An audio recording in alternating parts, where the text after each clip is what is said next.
Ik ben Sita Landotenga. Ik werk bij Frietech als senior flexconsulent. En wie ben vestigd in het pand bedrijvencentrum Lauwers Delta. Dus wie verhuren ik kantoren aan andere bedrijven die hier vestigen binnen. Frietech staat voor Friesland Techniek. En dat is van oudsher ontstaan door onze baas, de directeur van Frietech. Die staat in Gerkskleerste. En vooral in de technische branche, dus ik maar lasjes.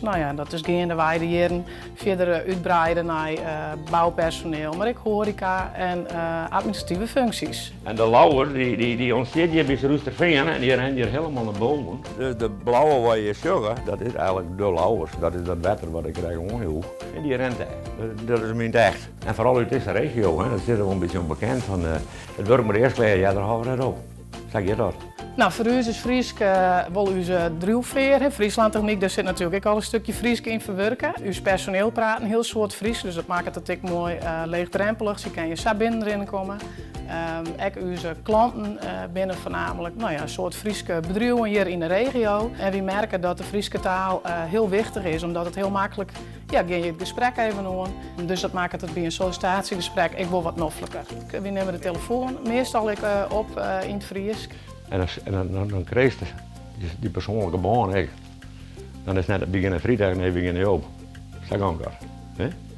Dat hele pad, dat werkt mooi. Wie heb ik onze kantoren die we verhuren, ben ik Frieske rond. Dus de Waarden, de Kleerstekamer, de conferentie, de Seel.